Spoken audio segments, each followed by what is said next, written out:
நிகழ்ந்தது அனைத்து உணர்ந்திடும் சூழ்களை வானவர்களும் இவள் என்று பிறந்தவள் என்று உணராத இயல்பினலாம் என் தாயே தமிழே. வணக்கம். உட்கார்ந்து பேசுறது ஏதோ அலாதியா இருக்கு, பரவாயில்ல. நீதான் வாய திறக்க சாதாரண. திருக்குறள்ல இங்க வந்திருக்கிற எல்லா குழந்தைகளுக்கும் தெரியும் 1330 பாடல்கள் இருக்கின்றன. குறள் அதை 133 அதிகாரங்களாக பிரிச்சிருக்காங்க.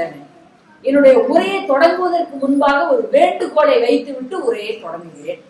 இங்க வந்திருக்கிற எல்லா குழந்தைகளும் அடுத்த வருஷம் இவங்க எல்லாம் திருக்குறள் நடத்துறதுக்கு முன்னாடி ஒரு நாளைக்கு குறைந்தபட்சம் 5 திருக்குறளாவது நீங்க வாசிச்சிருக்கணும். டெய்லி 5 திருக்குறளை எல்லா குழந்தைகளும் முதல்ல ஒரு 5 தடவை வாசிங்க. அதுக்குள்ள தானாக மனப்பாடம் ஆயிடும் 10 தடவை வாசிச்சாக்க.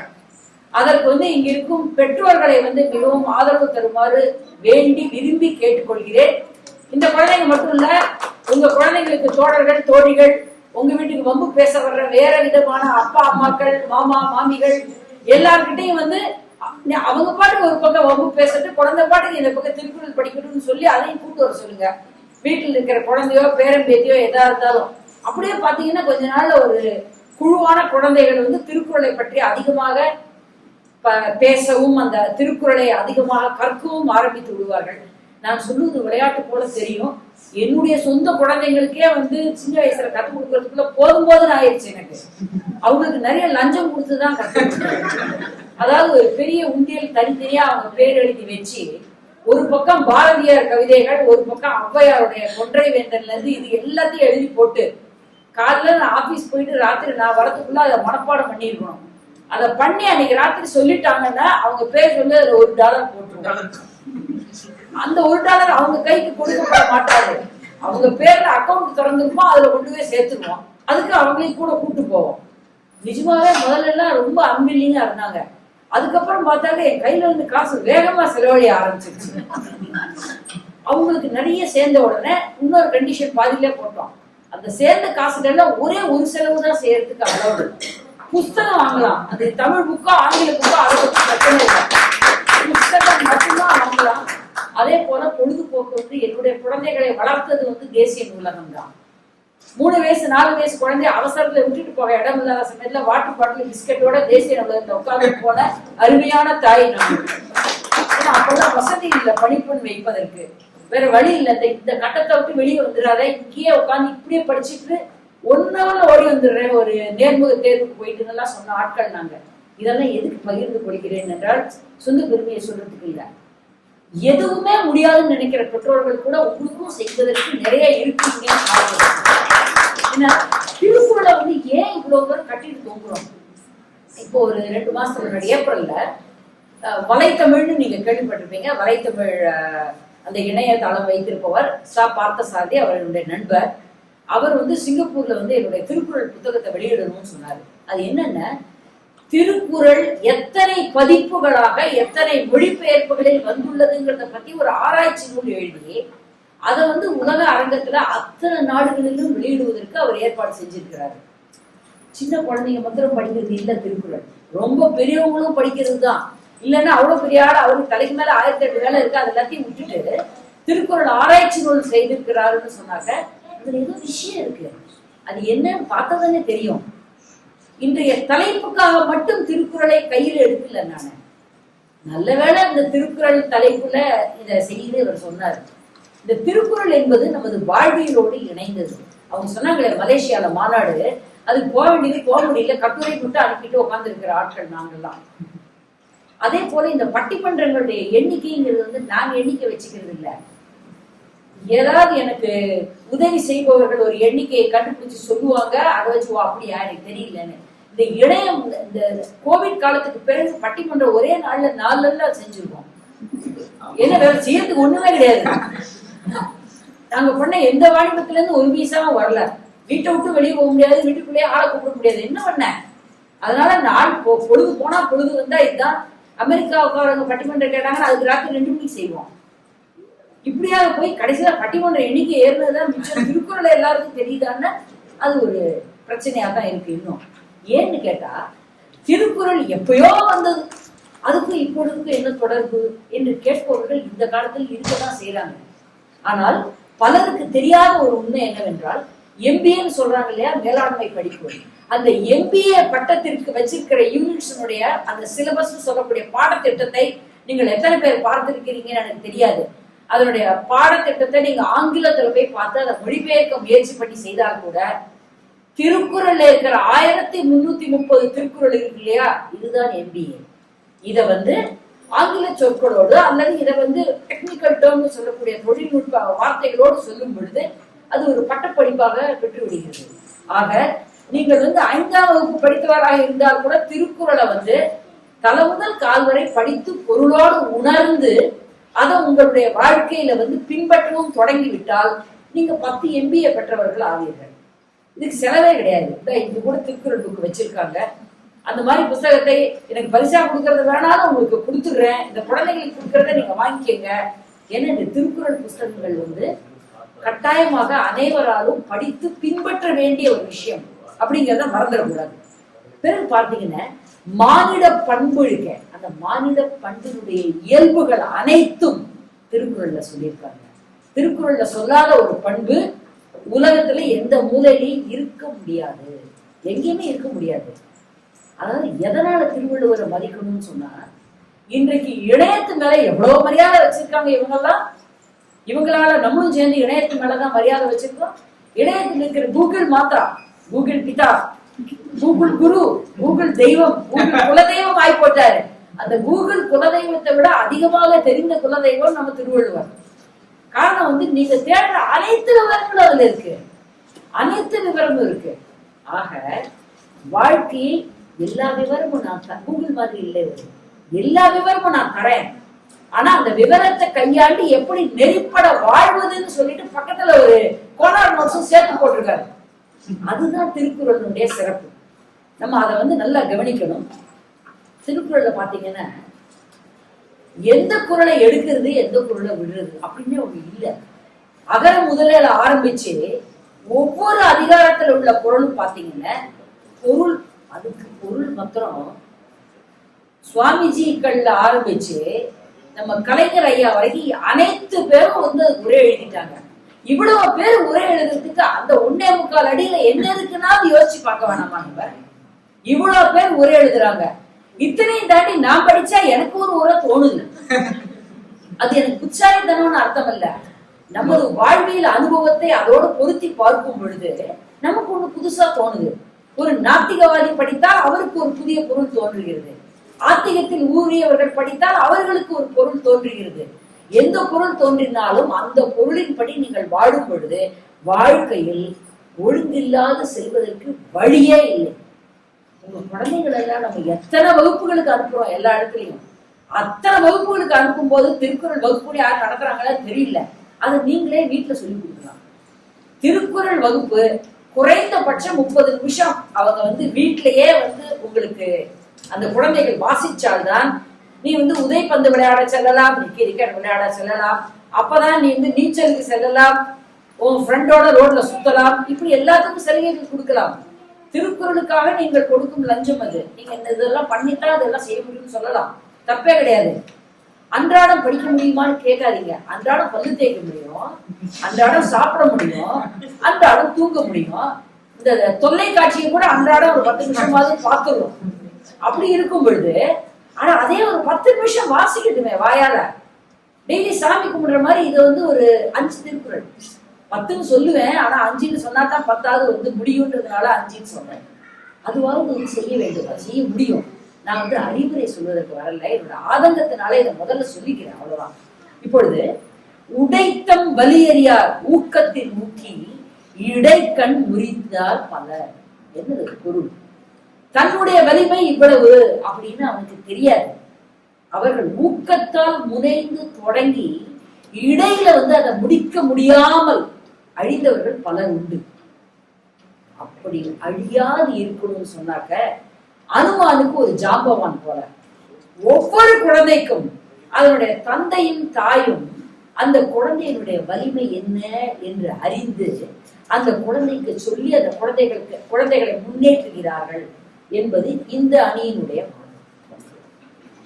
இந்த பக்கம் இருக்காங்களே இவங்க வந்து சமூகம்னு ஏன் சொல்றாங்க? பொறுத்தல் இருப்பினை என்னும் அதனை மறுத்தல் அதனினும் நன்று.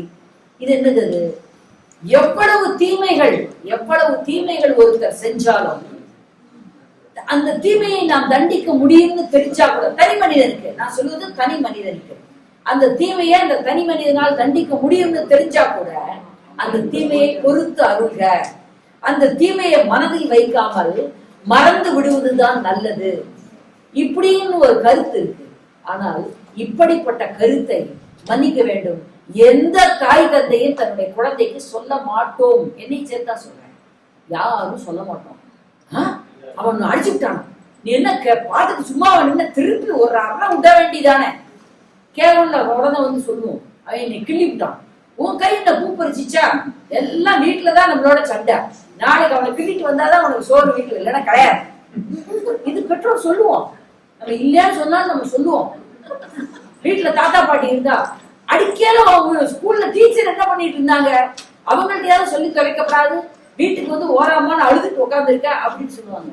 ஆனால் இந்த சமூகம் மட்டுமே இப்படி சொல்லிக் கொடுங்க. எப்படி? தீமை செஞ்சுட்டாங்க, தீமை செஞ்சுட்டான், அந்த தீமையை உன்னால தண்டிக்க முடியும். ஆனால் நீ தண்டிக்காமல் இருந்தால் அது உனக்கு பலம். அதை தண்டிக்காமல் அந்த தீமையை புறந்தள்ளி மேலே முன்னேறுவதற்கு உன்னால முடியும் அப்படின்னு ஒரு அனுபவத்தை ஒருவனுக்கு ஏற்படுத்த வலிமை பெற்றது சமூகம். அது இந்த அணியினுடைய வாதம்.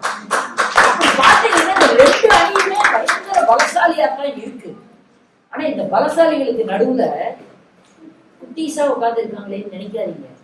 இதுக்கு வந்து அவர் சொன்னார், நம்ம கார்த்திக், 10 வயசுக்கு கீழே உள்ளவங்க யாராவது குழந்தைங்களை கொஞ்சமாவது போட முடியுமான்னு பாருங்க. இதுல உட்கார்ந்து இருக்கிறதுல மேக்சிமம் வயசு 13, மினிமம் வயசு 6 7. அதனால ஒரு பிரச்சனையே கிடையாது. அது மட்டும் இல்ல, திருக்குறள் சொல்ல ஆளை கூட்டுவான்னாரு. நாங்க உட்கார்ந்து இருக்கு 4 5 வயசுல வந்து திருக்குறள் சொல்ல வந்திருக்காங்க. அதுல ஒரு ஆள் வந்து 2 அதிகாரம் சொல்லுவேன் நானும் வேற சொல்லியிருக்காங்க. ஆமா, அப்படி இருக்கிற ஒரு நிலைமையில பாத்தீங்கன்னா இவங்க திருக்குறள் பட்டிமன்றம் வைக்கிறது நியாயம்தான். என்ன, இவர்களுடைய பேச்சை வந்து நீங்க பாரதி பாஸ்கரோட ஒப்பிட்டு ஏதாவது அமுக்களம் பண்ணீங்கன்னு தெரியும். எங்க பிள்ளைங்களாம் வந்து தனக்கு தெரிஞ்சதை உங்களிடம் பாராட்டு வாங்குறதுக்காக வந்திருக்காங்க. எல்லா குழந்தைகளையும் ஊக்குவிக்க வேண்டியது முதல் முறையாக பேச வந்திருக்காங்க. இந்த அம்மா தான் வந்து அனுபவ பேச்சாளர். இதுல இதுக்கு அடுத்தது இந்த ஐயா வந்து கொஞ்சம் ஒரு 6 பட்டிமன்றம் பேசியிருக்காரா. இந்த இவங்க எல்லாம் வந்து முதல் தடவையாக மேடையில நின்று மக்களை முன்னாடி பாக்குறாங்க. அவரும் அப்படித்தான். அந்த குட்டி நிரல்யா அவங்க அக்கா வந்து இணையத்துல ஒத்திக்க வரும்போது வேடிக்கை பார்க்க அப்படி எட்டி பார்த்துச்சு, அதையும் பிடிச்சிட்டு அப்புறம் தெரியாதனமா வந்துட்டோமே அப்படின்னு. அதே மாதிரிதான் இந்த ஜஸ்வந்தனுடைய தங்கச்சி வந்து எட்டி பார்த்துச்சு, அப்ப 6 பேர் வந்துட்டாங்க, அதனால அவளை திருப்பெல்லாம் பிடிச்சி போட்டோம். சோ நம்மளால ஆனதை இவங்களெல்லாம் விடக்கூடாது, எப்படியாவது பிடிச்சி போட்டுருவோம் அப்படின்ட்டு. இதுல வந்து மேடையில் உட்கார்ந்து இருப்பவர்களில் இவர் வந்து ஆனந்த் யுக்தாஸ்ரீ, உயர்நிலை 1, பாடல்கள் ரொம்ப கேட்க பிடிக்கும், பூப்பந்து விளையாட்டில் ஆர்வம், மேடையை விட்டு கீழே இறங்கினா வாயை தொடர்ந்தாங்கன்னா மூடவே மாட்டாங்க,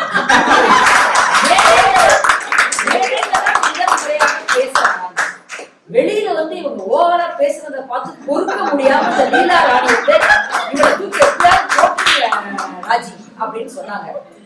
மேடைக்கு வரணும் அப்படின்னாங்க, வா அப்படின்னு சொல்லி கூட்டு வந்துட்டோம் இவங்கள. இதுக்கு அடுத்தது பாத்தீங்கன்னு சொன்னாக்க யாழ் பாரதி. யாழ் பாரதியை பத்தி வந்து சொல்லணும்னா ஒரு மிகப்பெரிய ரெஸ்யூமே நானே வச்சிருக்கேன். ஒரு சாஸ்திரத்துக்கு அவங்கள்ட்ட கேட்டு வாங்கி வச்சிருக்கேன். யாழ் பாரதி வந்து இப்ப யூனிட்டி உயர்நிலைப்பள்ளியில் 1ஆம் ஆண்டு படிக்கிறார். இந்த மாதிரி ஒரு ஸ்டூலை தூக்கிட்டு யாழ் பாரதியை வந்து முதல் தொடக்கநிலை 1 படிக்கும் பொழுது அந்த பொண்ணை கூட்டிட்டு நம்ம வந்து பட்டிமன்றத்துக்கு போனோம். பட்டிமன்றத்துக்கு பயிற்சி ஒரு HDP பிளாக் கீழே இருக்கிற இடத்துல வந்து விடாம ஆள்கள் துரத்தி அடிக்க நாங்க கும்பி அடிச்சு சுத்தி பயிற்சி கொடுத்தேன். அப்பெல்லாம் இணையமெல்லாம் கிடையாது, எல்லாம் பயிற்சி கொடுத்து உமர் புலவர்லாம் முதல் முறையாக அவ்வளவு பெரிய மேடையில அத்தனை பேருக்கு முன்னாடி இவங்க பேசி விசிலும் கைத்தட்டலும் வாங்கினாங்க. இவர்களுக்கு மிகவும் பிடித்த பாடம் தாய்மொழி பாடம். தலைமை பண்புகளில் சிறப்பானவர், இசையில் வல்லவர், பாடுவதற்கு ரொம்ப பிடிக்கும் அவருக்கு. மேண்டரின் மொழியை சேர்த்து கத்துக்கலான்னு முயற்சியில இருப்பவர். இப்படி இவரை பத்தி சொல்லிட்டே போலாம். அடுத்ததாக தனேகா தர்ஷினி இந்த பக்கம் இருக்காங்க. தனேகா வந்து சோச்சுகாங்ல கங்காட் பிரைமரி ஸ்கூல்ல வந்து 3ஆம் வகுப்பு படிக்கிறார்கள். அவர்கள் வந்து ஓவியம் தீட்டுதல், அதே போல கதை சொல்லுதல், அதோட முக்கியமான ஒரு பண்பு இருக்காமா அவங்களுக்கு. அவங்க அம்மாவுக்கு சமைக்கும் போது உதவி செய்வாங்க. இப்படிப்பட்ட ஒரு சிறப்பு வாய்ந்த ஆள் அவங்க. அது பக்கத்துல உட்கார்ந்து இருக்கிற நிரல்யா, 1ஆம் வகுப்பு கங்காட் தொடக்கப்பள்ளி. பேசுறியான்னு கேட்ட உடனே இல்லாம அப்படின்ட்டாங்க உடனடியா. அவங்களுக்கும் ஓவியம் தீட்டுதல், நடனம், பாட்டு எல்லாத்துலயும் வந்து ஆர்வம் இருக்கிறது. அதற்கு பிறகு இந்த பக்கம் இருக்கிறவர் நம்ம அர்ஜுன். அர்ஜுனை பத்தி ஒரு நீள ரெசியூமே இருக்கு. அர்ஜுன் ஆனந்த் வந்து தெம்பனிஸ் தொடக்கப்பள்ளியில் 5ஆம் வகுப்பு படிப்பவர். அவர் சட்டாம்பிள்ளையாக இருக்கிறார் பள்ளியில. அதை விட சதுரங்கத்தில வந்து அடுத்து பிரக்யானந்தாவாக வர முயன்று கொண்டிருக்கிறார். பல போட்டிகளில் பங்கேற்று பரிசுகள் வென்றுள்ளார். மேடை பேச்சு பட்டிமன்றங்களில் கலந்து கொண்டுள்ளார். சிங்கப்பூரில் உள்ள தமிழ் அமைப்புகள் நடத்தும் தமிழ் மொழி விழாக்கள் இவரை போன்றவரால் தான் சிறக்கின்றது. ஏன்னா இவங்கெல்லாம் போட்டியாளர் தமிழ் மொழி விழாவே அங்க. அதற்கு பிறகு நம்ம பிரபு ஜஷ்வந்த் ஆரவ், இவர் வந்து வெஸ்க்ரோ தொடக்கப்பள்ளியில 3ஆம் வகுப்பு. பள்ளியில் நடக்கும் போட்டியில் கலந்து கொள்வார். தமிழ் பண்பாட்டு கழகத்தினுடைய போட்டியில் இருக்கிறார். கதை சொல்வதில் ஆர்வம் அதிகம், மிதிவண்டி ஓட்டுவதில் ஆர்வம் அதிகம், சதுரங்க விளையாட்டு ரொம்ப பிடிக்கும். விளையாட்டு மட்டுமின்றி பள்ளிக்கூட பாடத்திலும் கவனம் செலுத்துபவர். கணித பாடம் மிகவும் பிடித்த பாடம். உங்களுடைய நிகழ்ச்சியில ஒரு பலமுறை பங்கேற்றவராமா. அதனால பட்டிமன்றத்தில் எல்லாருக்கும் சொல்லிட்டே நடக்கணும்னா சரி. இப்பொழுது தந்தையே குழந்தைகளுடைய முன்னேற்றத்தில் பெரும்பங்கு வைப்பது தந்தையே என்ற அணியினுடைய முதல் பேச்சாளர் செல்வி நிரல்யா அவர்களை வருக வருக என்று வரவேற்கிறார்.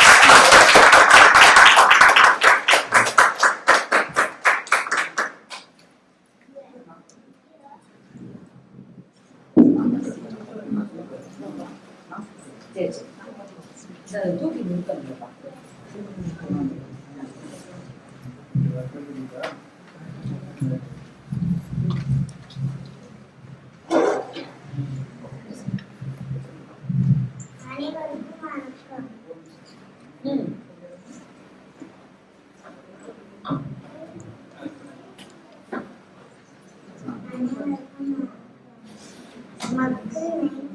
ஒரு நிமிஷம் அவர் நிறுத்தி சரி பண்ணிக்கட்டும். நீ சத்தமா பேசு.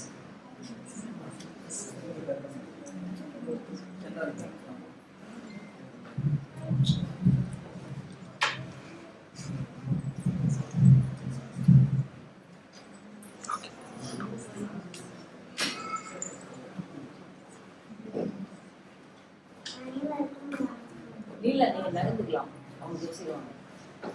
மக்கள் நெய்கின்றும் உலகின்பான் மற்றவர் சொற்கேட்டு இன்பம் சேர்ந்து என்ற குரலுக்கு ஏற்ப பெற்ற பிள்ளைகளின் உடலை சொல்லுவது உடலுக்கு இன்பம், அவர்களின் பேச்சை கேட்பது காதிற்கு இன்பம் என்று தம் முதல் குறிக்கோளாக வாழ்ந்து வரும் அப்பாக்கள்தான் குழந்தைகளின் முன்னேற்றத்தில் பெரும் பங்கு வகிப்பது தந்தையே என்றும் வாதிலும் வந்துள்ளேன். வாய்ப்பளித்த நடுவருக்கும் தபேனருக்கும் என் வணக்கத்தை தெரிவித்து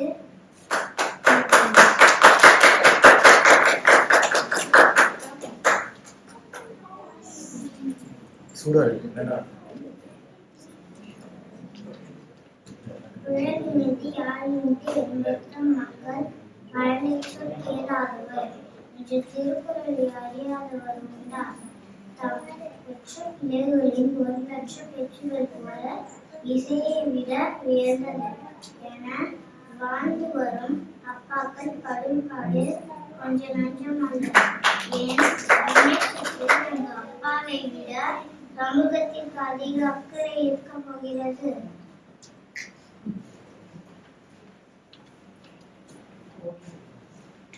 நான் தொடக்க நிலை 1ஆம் ஆண்டு படிக்கிறேன். ஆனால் என் அப்பாவின் நண்பர், உங்க பொண்ணு ஒழுங்கா படிக்கிறாளா? தமிழ், ஆங்கிலம் சரியா படிக்கிறாளா என்று ஒன்று விசாரிப்பார். எனவே சமூகம் ஒரே குறிக்கோண்டுதான் இருக்கும். ஆனால் நான் வென்றாலும் தோற்றாலும் என் அப்பா தட்டி கொடுத்து முன்னேற்றுவார். ஆடம்பர பொருட்கள் தேவையில்லை என சொல்லி வளர்ப்பார். உடல் சுத்தம், மன சுத்தத்தோடு சாமி கும்பிடுதல், சரியான நேரத்தில் சாப்பிடுதல், நல்ல நண்பர்களோடு பழகுதல், புத்தகம் படித்தல் என்று என்னையும் என் அக்காவையும் சரியான வழியில் நடத்தி செல்லுவர் எங்க அப்பா.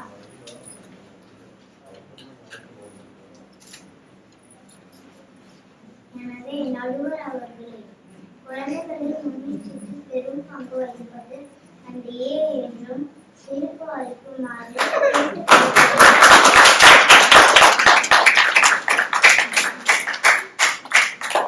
அனைவருக்கும் நன்றி. நான் உங்கள்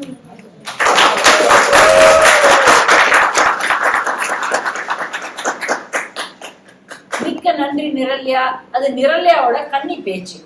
அந்த வயசுல அங்க மைக்கில் நிக்கிறதுங்கிறதே ரொம்ப கஷ்டம்.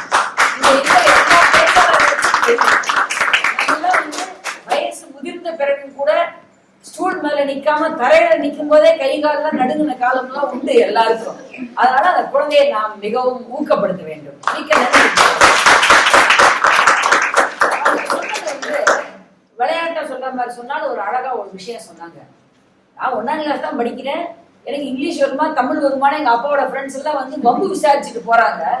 இவங்களுக்கு தான் என்னுடைய முன்னேற்றத்துல அக்கறை இருக்க போகுதா அப்படின்னு ரொம்ப அழகா கேட்டாங்க. அது உண்மைதான் நீங்க சொல்றது. ஆனா இந்த பக்கம் உட்கார்ந்து இருக்கிற ஜஸ்வந்த் இவங்களை விட ஒரு கூட 2 வகுப்பு படிக்கிறதுனாலே என்னமோ தெரியல, கொஞ்சம் தைரியமா அதெல்லாம் ஒண்ணும் இல்லைங்க, சமூகம் தான் என்னை வழிகாட்ட போகுது அப்படின்னு பேச வர்றாரு. வாங்க ஜஸ்வந்த். என்ன துணிச்சலாக மாவீரன் கையில ஒரு ஸ்கிரிப்ட் கூட இல்லாம வராது. அதுக்கே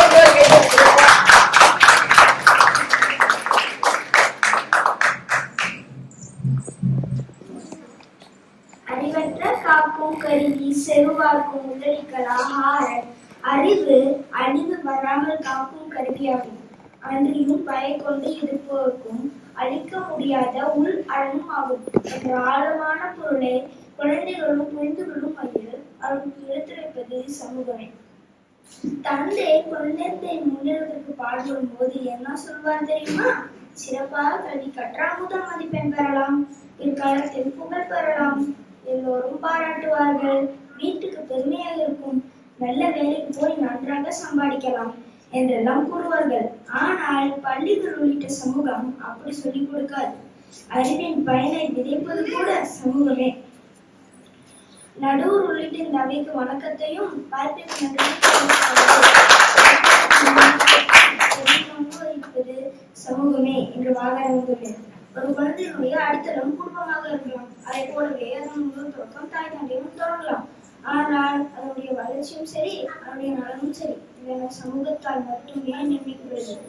ஏனென்றால் இந்த காலத்திலும் சரி அந்த காலத்திலும் சரி ஒரு குழந்தையை நாம் வளர்ப்பதை விட அதிகமாக இந்த சமூகம் தான் வளர்க்கிறது. அதனால்தான் நம்ம வீட்டுல பெரியவங்க எல்லாம் சொல்லி கேள்விப்பட்டிருந்தீங்க, ஒரு குழந்தைய சும்மா வீட்டுக்குள்ளேயே பொத்தி பொத்தி வச்சுக்காரு, வெளியில எல்லாம் விட்டு, அப்பதான் அந்த குழந்தைக்கு உலகம்னா என்னன்னு தெரியும் அப்படின்னு சொல்லுவாங்க பெரியவங்க. அதுக்கு என்ன காரணம்? அந்த குழந்தை உலகத்தை புரிஞ்சுக்கணும்னா அந்த குழந்தை முதல்ல சமூகத்தை புரிஞ்சுக்கணும். சமூகத்துல எப்படி புரிஞ்சுச்சுன்னா இந்த உலகத்துல வாழ்றது ரொம்ப ரொம்ப எளிது. தந்தை என்பவர் அந்த குழந்தையும் பண்பாக இருப்பார், ஒழுக்கத்தையும் கற்றுக் கொடுப்பார். ஆனால் அந்த குழந்தை பின்பற்றுகிறதா என்று பரிசோதிப்பதும் சமூகத்தால் மட்டுமே முடியும். திருக்குறளை எடுத்துக்கோங்க. அறிவினா ஒழுக்கத்தின் ஒழுகார் ஒருவோர் இழுக்கத்தின் ஏதாம் பொறுப்பாக. ஒழுக்கத்தில் இருந்து தவறினால் அது மிகப்பெரிய வழியை தரும் என்பதை தெரிந்த சான்றோர்கள் தவறு செய்ய மாட்டார்கள். இதை குழந்தைகளும் புரிந்து கொள்ளும் வகையில் அவர்களுக்கு எடுத்துரைப்பது சமூகமே.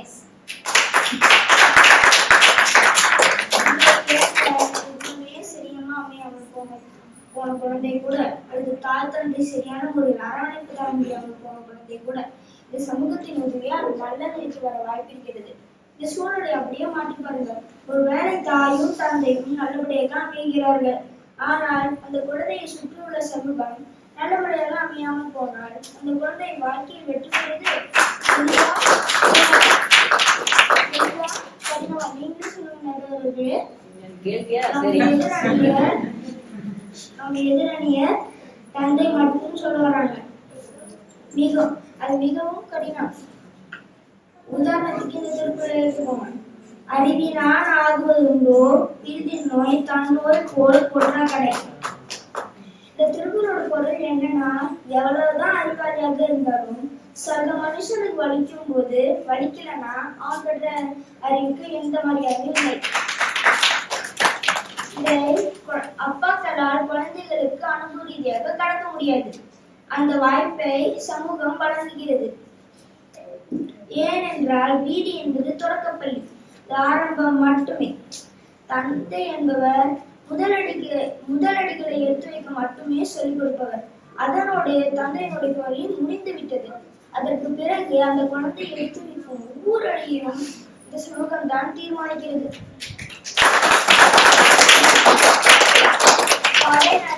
காலம் வருங்கால் முகநட்டு அகநட்டு ஓரி விடல். நம்ம நட்பு கொள்ளும் போது சரியா நட்பு கொள்ளணும். அப்படி இல்லாம அந்த நட்புல இருந்து பகை வருது அப்படின்னு நம்மளுக்கு தெரிஞ்சதுன்னா பிரிஞ்சிடணும். ஆனா அந்த நட்பு மீண்டும் வந்துச்சுன்னா மனதளவுல நட்பு கொள்ளக்கூடாது, சும்மா சிரி போட்டு தப்பிக்கணும்.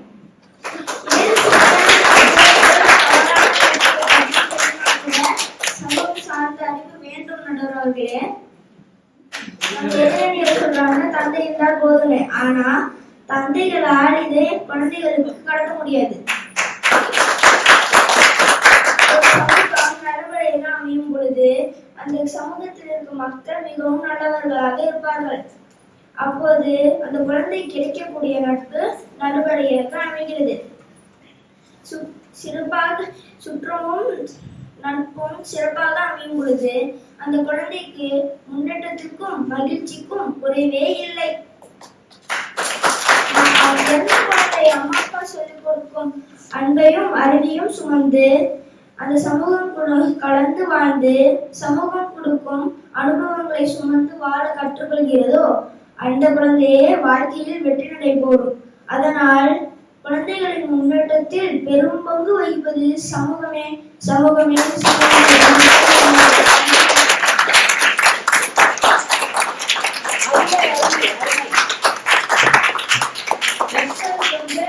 இப்போ நட்சத்திர பேச்சாளர் ஆயிட்டேன்.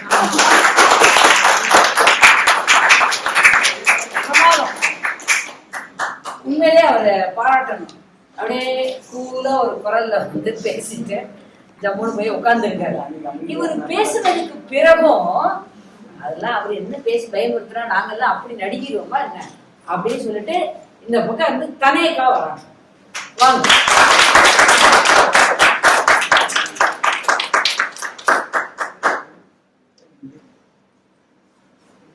கனேக்கா விழுந்துடா ஒட்டு.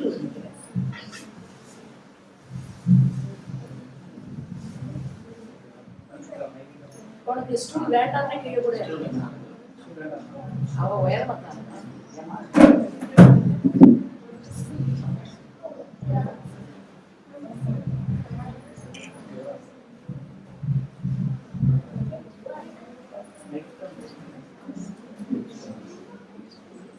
கனேகா வந்து தந்தையே அன்னைக்கு பேச வந்திருக்காங்க.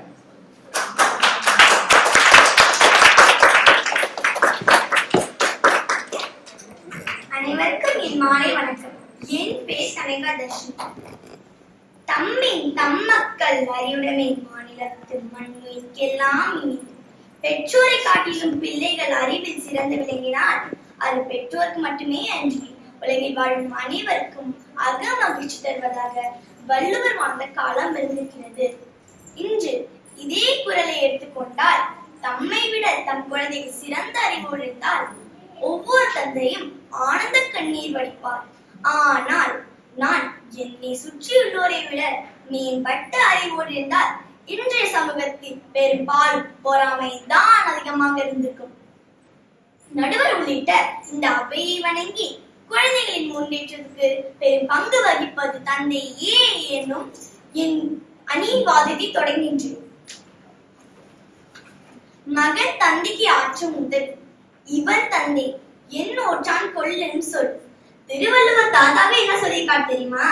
மகனோ மகளோ அவரவர் தந்தைக்கு செய்யும் அதிகபட்ச உதவி நம்ம நல்ல பேர் எடுத்து நம்ம அப்பா நம்ம மாதிரி குழந்தையை பெறுவதற்கு என்ன தவம் செய்தாரோ அப்படின்னு அவரை பார்த்து பிறர் சொல்லணுமா. அப்போது ஒரு தந்தைக்கு தான் பெற்ற குழந்தையை முன்னேற்றுவதில் எவ்வளவு பெரிய பங்குன்னு தெரியலையா? குழந்தைகள் சமூகத்தில் ஒழுக்கத்தோடு நடந்து கொள்ளாவிட்டாலும் குழந்தைகளை எவ்வளவு மோசமாக வளர்த்துச்சு நம்ம பாருங்க. சமூகம் பெற்றோரை பாட்டுதான் குறை கூறும். இது ஒவ்வொரு அப்பாவுக்கும் எவ்வளவு பெரிய அவமானம். இதுல இருந்து என்ன தெரியுது? குழந்தைகளின் நடத்தையை சிறு வயதிலிருந்து கண்காணித்து சரி செய்கிறார்கள் தெரியுமா? 7 பிறப்பும் தீயவை தீண்டா பழிப்பிறங்கா பண்புடை மக்கள் பெறின் அப்படியே எழுதி வச்சுட்டு போயிட்டாரு திருவள்ளுவர் தாத்தா. பழி இல்லாத நல்ல பண்புடைய மக்களை பெற்றால் ஒருவனுக்கு 7 பிறவிலையும் தீவினை பயனாகிய துன்பங்கள் சென்று சேராது என்று பொருள். இதுல சமூகம் எங்க வந்துச்சு? சமூகம் குழந்தைகளை கெடுக்கதான் வேண்டு கொண்டிருக்கிறது. குழந்தை மனதளவில் முன்னேற்ற தேவையான முக்கியமான படிப்பினை அப்பா தான் கற்றுக் கொடுக்க முடியும். சமூகம் கற்றுக் கொடுக்காது. அது நமக்கு பின்னால் நம்மை பற்றி பேசும். பள்ளிக்கு போனாலோ வெளியிடத்துக்கு போனாலோ நம்ம எப்படி நடந்து கொள்ளணும்னு நம்ம அப்பா அம்மா சொல்லி தராங்க. நாங்கள் சிறந்து விளங்க நல்ல சிந்தனைகள் வளர அப்பா அம்மாவால தான் முடியும், சமூகத்தால் முடியாது. இவ்வளவு இந்த பட்சிமன்றத்துக்கு நடுவராக இருக்கும் ராஜ்யத்திடம் பட்சிமன்ற பயிற்சி பெற நேரம் ஒதுக்குமாறு கேட்டுக்கொண்டதே என் அப்பா தான். நான் எப்படியாவது இப்படிப்பட்ட ஒரு பட்சிமன்றத்தில் பல நடுவே பேச வேண்டும் என ஊக்கப்படுத்தியது என் அப்பா தான். என் அப்பா அப்படிப்பட்ட ஒரு முயற்சி எடுக்காமல் விட்டிருந்தா இன்று இந்த பட்சிமன்றத்தில் பேசும் வாய்ப்பு எனக்கு கிடைத்திருக்காது. எனவே குழந்தைகளின் முன்னேற்றத்துக்கு பெரிதும் துணை புரிவது தந்தையே.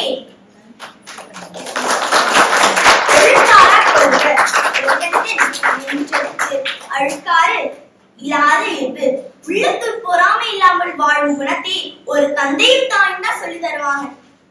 அப்பா பக்கத்து வீட்டு பெண் தினமும் புது பை எடுத்து வருகிறாள், அவள் தினமும் புது தண்ணீர் குடுவை எடுத்து வருகிறாள் என்று புலம்பினால் உடனே கண்டித்து அப்படி ஒப்பிட்டு பேசுவது புறாமே, இது உன் மனதை கெடுத்துவிடும் என்று கற்றுக் கொடுப்பவர் அப்பா.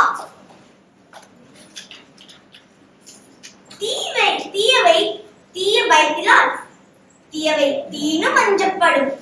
தீயவை செய்தால் அது தீய விளைவுகளை தரும். எனவே அவை தீயை விட அதிகமாக அஞ்சப்படும் என்ற வாழ்வின் அடிப்படை பாதத்தை ஒவ்வொரு குழந்தைக்கும் கற்றுத் தருபவர் தந்தையே. சமூகத்தின் சீர்கேடுகளால் நம்ம கெட்டு போகாமல் இருப்பது எப்படி? இப்படியெல்லாம் நம்மை திருத்தி வழி நடத்துவது அப்பாதானே. நாங்கள் கல்வியில், கலையில், ஒழுக்கத்தில், ஈகையில், விருந்தோம்பலில், அன்பில், பண்பில் சிறந்து விளங்க பெரும் பங்கு வகிப்பது தந்தையே. நல்ல சமூகம் உருவாக வேண்டும் எனில் தனி மனித ஒழுக்கம் மிக முக்கியம். தனி மனித ஒழுக்கத்தை கண்டிப்புடன் கற்றுத் தருபவர் தந்தையே. தந்தைக்கு பின் தான் சமூகம் என்று வாதிட்டு நடுவர் அவர்களை நாயத்தின் பக்கம் தீர்ப்பு வழங்குமாறு கேட்டுக்கொள்கிறேன்.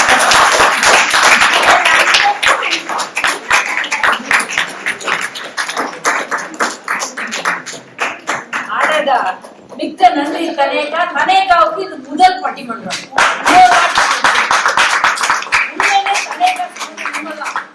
கனேகாவுக்கு அவார்டு கொடுக்குறோமோ இல்லையோ அவங்க அப்பாவுக்கு கொடுத்தே ஆகணும். 1 வருஷமா தொடர்ந்துறாருங்க. என்ன நேரம் கிடைக்கும் போதெல்லாம் ஒரு மெசேஜ் வரும், மேடம் என்னுடைய பொண்ணுக்கு ஒரு பயிற்சி கொடுப்பது பற்றி என்ன முடிவு பண்ணிருக்கீங்க அப்படின்னு. நானும் பார்த்து ஏதாவது ஒரு இது பண்ணேன். அப்பதான் இவங்க பட்டிமன்ற வாய்ப்பு வந்தோன்னு ஒரு பட்டிமன்றம்ங்கிற அமைப்புல அவங்களுக்கு பயிற்சி கொடுத்தா கொஞ்சம் வேகமா கத்துக்கலாம் அவங்கிறதுனால கொஞ்சம் காக்க வைத்து செஞ்சுட்டோம். ஆனா அந்த குழந்தை அதற்கு தக்க தன்னை தகவமைத்துக் கொண்டு விட்டாள். அதுக்கு ஒரு பெரிய பாராட்டுவாங்க. இவங்க என்ன சொன்னாலும் எனக்கு கவலை இல்லை அப்படின்னு வந்துட்டு இருக்காரு. பேர்லயே ஒரு மாவீரன் பேரை வச்சிருக்காரு, அர்ஜுன்.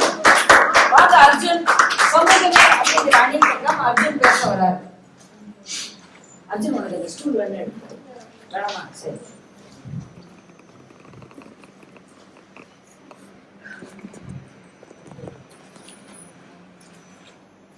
அவையோர் அனைவருக்கும் என் இனிய மாலை வணக்கம். ஒல்லும் வகையால் அறவினை ஓவாது செல்லுங்காய் என்றான் ஜெயன். செய்யக்கூடிய வகையால் எக்காரணத்தாலும் விடாமல் செல்லும் இடமெல்லாம் அறச்செயலை போற்றி செய்ய வேண்டும் என்ற வள்ளுவர் கூற்றை சமூகத்திடமிருந்தே குழந்தைகள் பெரிதும் கற்றுக்கொள்வதால் குழந்தைகளின் முன்னேற்றத்தில் பெரும் பங்கு வகிப்பது சமூகமே என்பது எங்கள் அணியின் வாதம். நண்பர்கள் தந்தைதான் குழந்தைகளோட முன்னேற்றத்துல பெரும் பங்கு வகிக்கிறதா பேசுறாங்க. அப்பா தான் குழந்தைகளுக்கு கதாநாயகர், நான் இல்லைன்னு சொல்லல.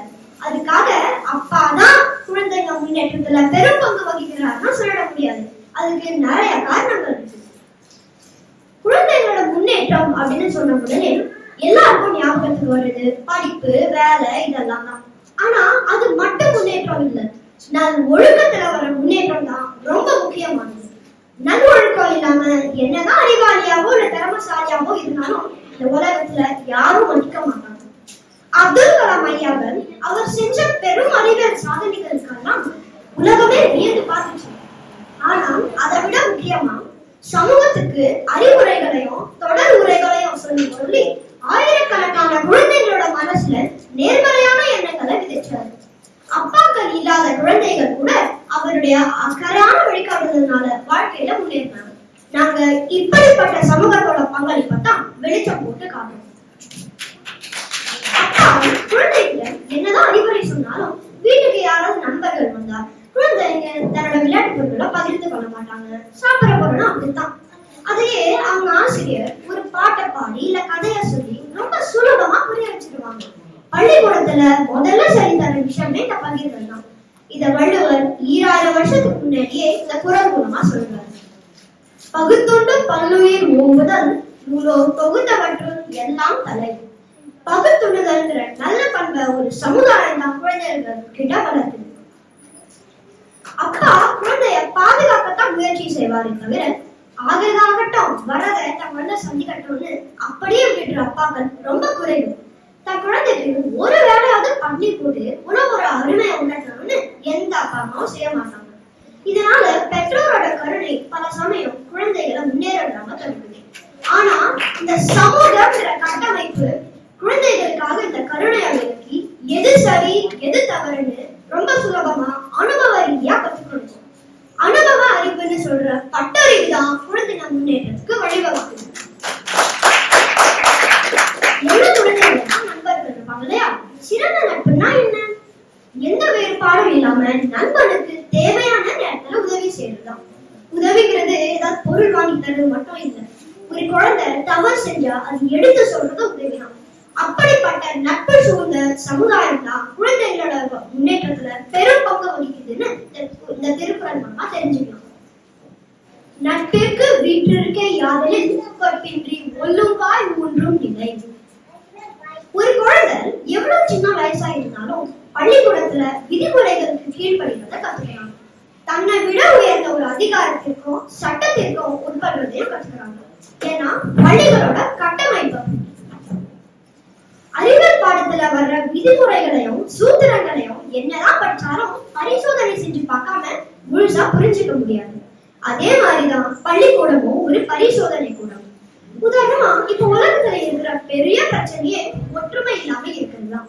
ஒற்றுமைக்கான விதைய குழந்தைகளா இருக்கும் போதே விதைக்கத்தான் சிங்கப்பூரோட வரலாற்று பாடமே இனவாத நல்லிணக்கத்தை உயர் வகுப்புகளை அறிமுகப்படுத்திருக்காங்க. இங்க அப்பாவுக்கு எந்த பங்களிப்பும் இல்லை. முழுக்க முழுக்க சமூகத்தோட ஒரு அங்கமாக இருக்கிற ஆசிரியர் தான் குழந்தைகளுக்கு கற்றுத்தராங்க. அப்பா குழந்தைகள் கிட்ட நீ எதிர்காலத்தில் ஆகணும், நல்ல நிலைக்கு வரணும்னு சொல்லி வழிகாட்டினாலும் இந்த சமூகத்துல சாதிச்ச மனிதர்களை பார்த்து குழந்தைங்க அதுல இருந்து புதுசா ஒரு விஷயத்த கத்துக்க ஆரம்பிப்பாங்க. அந்த துறையில சாதிக்கணும்னு முயற்சியும் செய்வாங்க. உதாரணமா ஜோசப் ஸ்கூலிங் ஒலிம்பிக் போட்டிகள்ல நீச்சல சாதிச்சப்போ அது எத்தனை குழந்தைகளை கவர்ந்துச்சுன்னா நம்ம யோசிச்சு பார்க்கணும். அதுல இருந்து நீச்சல் கத்துக்க ஆரம்பிச்ச குழந்தைகளும் அதிகம். இது சமூகத்துல நடக்கிற இது போன்ற சாதனைகள்ல இருந்து கிடைக்கிற ஊக்கம் தான் எந்த ஒரு வளர்ச்சிக்குமே அடிப்படையாகும். மனிதன் ஒரு சமூக விருந்துன்னு சொல்லுவாங்க. பள்ளிக்கூடத்துல ஒரு குழந்தை குழு நடவடிக்கைகள் செய்யும் போது மற்ற குழந்தைகளோட நிறை குறைகளை ஏற்று ஒற்றுமையா இருக்க பழகுறாங்க. வாழ்க்கைக்கு தேவையான நல்ல பல விஷயங்களை கத்துக்கு தான் பள்ளிக்கு அனுப்புறாங்க. இல்லைன்னா எல்லா குழந்தைகளும் ஹோம் பேஸ்ட் லேர்னிங்னு சொல்ற வீட்டுல இருந்தே கல்வி கற்கிற முறைக்கு மாறிவிடலாமே. ஊரோடு ஒத்துவாங்க பழமொழிகளோட அர்த்தம் என்ன? இந்த சமூகத்தோட ஒற்றுமையா வாழும்போது பல நன்மைகள் நடக்கும். அதனால அப்படிப்பட்ட சமுதாயம் தான் குழந்தைகளோட முன்னேற்றத்துல பெரும் பங்கு வகிக்குதுன்னா நான் உறுதியா சொல்லி என்னோட வாதத்தை நிறைவு செய்யணும். வாய்ப்பளித்த அனைவருக்கும்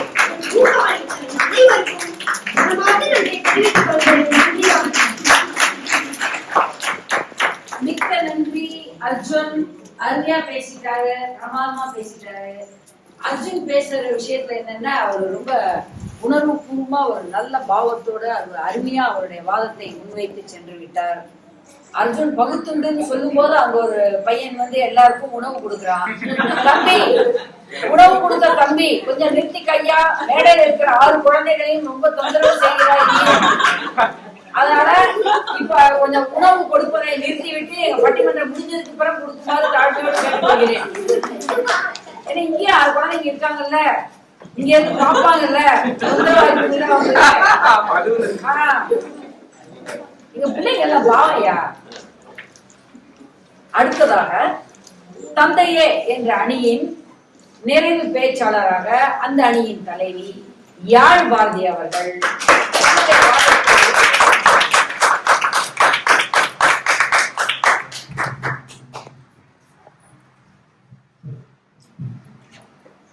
எப்பொருள் யார் யார் வாய் கேட்பினும் அப்பொருள் மெய்ப்பொருள் காண்பதறிவு என்று கல் தோன்றி மண் தோன்றி கடல் தோன்றும் முன்னாலே வாளோடு முன் தோன்றிய மூத்த குடியான தமிழ் குடியின் தந்தையாகிய திருவள்ளுவரின் திருக்குறளுடன் அவையின் சான்றோருக்கும் என்னை ஈன்றோருக்கும் என்னை போன்றோருக்கும் முத்தமிழ் கலந்த முதல் வணக்கம். இன்றைக்கு பட்டிமன்றத்தோட நடுவர் பல்திறன் வித்தகி முனைவர் ராஜ ஸ்ரீனிவாசன் அவர்களுக்கும் எதிரணியினருக்கும் எண்ணணி பேச்சாளர்களுக்கும் சிறப்பு வணக்கத்தை தெரிவித்துக் கொள்கிறேன். இன்னைக்கு பட்டிமன்றத்தோட தலைப்பு குழந்தைகளோட முன்னேற்றத்துக்கு பெரும் பங்கு வகிப்பது தந்தையா சமூகமா? கண்டிப்பா தந்தை தாங்க. அப்பா அப்பா அப்பா அப்பான்றது வெறும் வார்த்தையாங்க, வாழ்க்கை நடுவர் அவர்களே வாழ்க்கை. இந்த எதிரணியினரை பார்த்து ஒரு கேள்வி கேட்டுக்கிறேங்க. ஏங்க உங்களுக்கு உளின்னா என்ன தெரியுமா? சரி அதை விடுங்க. உளி கல்ல என்ன பண்ணுனாலும் தெரியுமா? சொல்றேன், நல்லா கேட்டுக்கோங்க. தந்தை அப்படின்ற உளிக்குதான் தம் மக்கள் அப்படின்ற கல்ல செதுக்க தெரியும். ஆனா இந்த சமுதாயம் அந்த உளிய கொண்டு அந்த கல்ல உடைச்சிடும். இது தெரியாம தந்தையர்கள் தான் குழந்தைகளோட முன்னேற்றத்துக்கு பெரும் பங்கு வகிக்கிறாங்கன்னு அவங்களோட அழகு மழலை தமிழ்ல புட்டு புட்டு வச்சுட்டு போயிருக்காங்க நிரல்யா பாப்பா. பாருங்க, அந்த சின்ன குழந்தைக்கே தெரியுது இந்த தெரியல. அப்புறம் அர்ஜுன் அவர்கள் வந்து பேசும்போது தந்தையர்கள் தான் எல்லா குழந்தைகளுக்கும் கதாநாயகர்னு சொன்னாரு. ஆமா, யார் இல்லைன்னு சொன்னா கிரவுண்ட் யாருதான் இருந்தாலும் எல்லாரும் ஒருத்தவங்க மட்டும்தான் பார்ப்பாங்க. கேள்விப்பட்டிருக்கீங்களா அர்ஜுன்? ஆட்ட நாயகர் அதான நடுவர் அவர்களே நம்மளுடைய தந்தையர்கள். சரி, அடுத்து என் பேச்சுக்கு போயிடலாம். நடுவர் அவர்களே, திருக்குறளின் வழி நின்று அவங்களோட குழந்தைகளோட முன்னேற்றத்துக்கு பெரும் பங்கு வகித்த 3 சிறந்த தந்தையர்களை பற்றி தான் நான் இன்னைக்கு பேச போறேன். முதலாவது சிறந்த தந்தை ஒரு விவசாய குடும்பத்துல பிறந்து ஒரு ஆசிரியரா தன்னோட பணியை மேற்கொண்டு அவருடைய சிறிய வருமானத்திலையும் அவங்களுடைய எல்லா குழந்தைகளையும் படிக்க வச்சாரு. குறிப்பா அவங்களோட மகனை பொறியியல் பட்ட படிப்பு படிக்க வைக்கிறதுக்காக பெரிதும் பாடுபட்டாரு இவரு. உடையார் எனப்படுவது ஊக்கம் மத்திலார், உடையது உடையரோ மற்று அப்படின்ற குரலுக்கு ஏத்த மாதிரி ஊக்கத்துடன் செயல்பட்டார் இவரு. இவர் வேற யாரும் இல்லைங்க, என்னோட அன்பு தாத்தா. என்னோட தாத்தாவோட ஊக்கத்தினாலும் உழைப்பினாலும் தானும் என்னோட அப்பா இன்னைக்கு ஒரு பொறியாளராக இருக்கிறாரு. இதை விட பெரிதும் பங்கு வகிக்கிறாங்கன்றதுக்கு இதை விட பெரிய உதாரணம் தேவையானவர் அவர்களே. சரி, அடுத்தது 2000 ஆண்டுகளுக்கு முன்னாடி வாழ்ந்தாலும் இன்னும் தன்னுடைய குரலால வாழ்ந்துட்டு இருக்கோம்.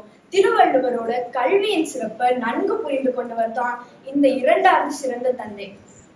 ஒருமை கண் தான் கற்ற கல்வி ஒருவருக்கு எழுமையும் ஏமா புடைத்து அப்படின்ற குரலுக்கு ஏத்த மாதிரி கல்வி அறிவு தான் தலைமுறையாக பாதுகாப்பாக இருக்கும் அப்படின்ற கருத்தை நல்லா உள்வாங்கி கொண்டு பெண்களுக்கு கல்வி தேவையில்லை அப்படின்னு சமுதாயம் சொன்னப்பெல்லாம் அதெல்லாம் எதிர்த்துட்டு அவங்களோட 5 பெண் குழந்தைகளையும் படிக்க வச்சிருக்காரு இந்த சிறந்த தந்தை. இவரு வேற யாரும் இல்லைங்க, என்னோட இன்னொரு அன்பு தாத்தா. என்னோட தாத்தாவோட ஆசிரியராக இருக்காங்க. சரி, அடுத்த சிறந்த தந்தைக்கு போயிடலாம். உள்ளுவதெல்லாம் உயர்வுள்ளல் மற்றது தள்ளினும் தள்ளாமை நீர்த்து அப்படின்னு உயர்ந்த குறிக்கோளுடன் உயருங்கள் அப்படின்னு திருவள்ளுவரே சொன்ன மாதிரி அவங்களோட கிராமத்துல இருந்து சிங்கைக்கு சிறகு விரித்து பறந்து ஊர்க்குருவி பருந்தாகாதுன்ற வாக்கியெல்லாம் பொய்யாக்கி நான் இன்னைக்கு இந்த மேடையில நின்று பேசிட்டு இருக்கேன்னா அதுக்கு அந்த சிறந்த தந்தை என்னோட அப்பாவோட கனவும் உழைப்பும் இல்லாம நான் இங்க நின்று பேசிட்டு இருக்க முடியுமா நடுவர் அவர்களே? கண்டிப்பா இல்ல. இந்த 3 தந்தைகளோட ஊக்கம் உழைப்பு எண்ணமாலதான் அவங்களோட குழந்தைகளோட வாழ்க்கையில பெரிதும் முன்னேற்றத்தை அடைஞ்சிருக்காங்க. ஆனா இந்த சமூகம் இந்த குழந்தைகளோட வாழ்க்கையை கெடுக்கிறதுலே தாங்க இருக்கும். எதிரணினரே, இப்ப நான் உங்களுக்கு ஒரு திருக்குறள் சொல்றேன், நல்லா கேளுங்க. பெருமவற்றுள் யாம் அறிவதில்லை அறிவறிந்து மக்கள் பேரல்ல பிற. இந்த குறளுக்கு என்ன அர்த்தம் தெரியுமா? தெரிஞ்சா நீங்க 3 பேர் எங்க பக்கம் வந்துருவீங்க. எல்லாரும் சொல்றேன் கேளுங்க. அறிவுல சிறந்த பிள்ளைய விட இந்த உலகத்திலேயே சிறந்த பேரு வேற எதுவும் இல்லைன்னு திருவள்ளுவர் தாத்தாவே சொல்லிட்டாரு. அடுத்து பார்வையாளர்களே, உங்களுக்கும் ஒரு திருக்குறள் வச்சிருக்கேன். அமிழ்தினும் மாற்ற இனிதே தம் மக்கள் சிறுகை அளாவிய புல். அதாவது தம் மக்களோட பிஞ்சு கரத்தால அழிக்கப்படும் உணவை அமிர்தமாக கருதுபவர்கள் தானே நம்மளுடைய தந்தையர்கள். குழந்தைகளோட மகிழ்ச்சிக்காக மட்டுமே வாழ்ந்து கொண்டிருக்கும் தந்தையர்களே குழந்தைகளின் முன்னேற்றத்திற்கு பெரும் பங்கு வகிக்கிறாங்கன்னு இந்த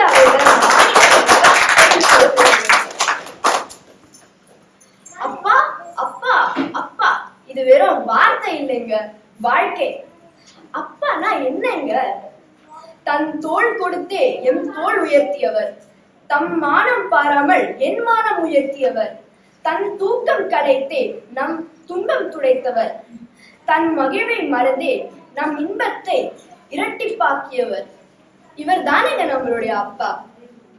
இறுதியா இந்த தந்தையர் தின மாதத்துல இங்க வந்திருக்கும் அனைத்து தந்தைகளுக்கும் ஏற்ற மாதிரி இந்த பட்டிமன்றத்தோட முடிவை அவங்களுக்கு பரிசா அளிக்குமாறு நடுவர் அவர்களை கேட்டுக்கொண்டு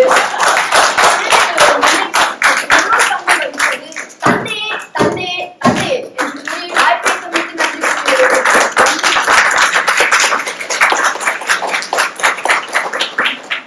மிக்க நன்றி யாழ் பாரதி. எல்லாம் இப்பெல்லாம் பேச்சாளர்கள் அவங்களுக்கு வயசு 3 இருந்தாலும் ஒரு விஷயம் மட்டும் நல்லா தெரியும். போனோம்னா நடுவரை மிரட்டி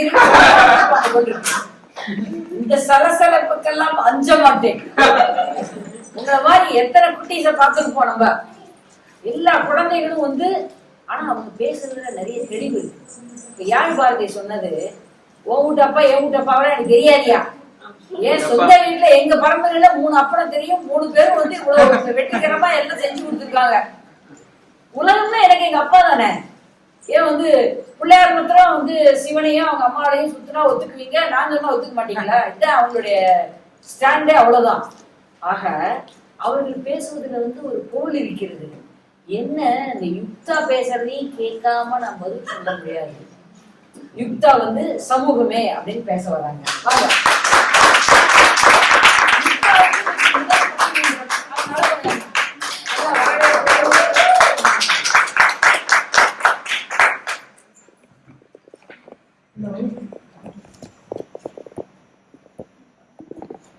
செல்வத்துள் செல்வம் செவிச்செல்வம் அச்செல்வம் செல்வத்துள் எல்லாம் தலை எனும் வள்ளுவரின் அறிவார்ந்த வரிகளுடன் இந்த அவையில் நிறைந்திருக்கும் அனைத்து தமிழ் நெஞ்சங்களுக்கும் என் அன்பான மாலை வணக்கம்.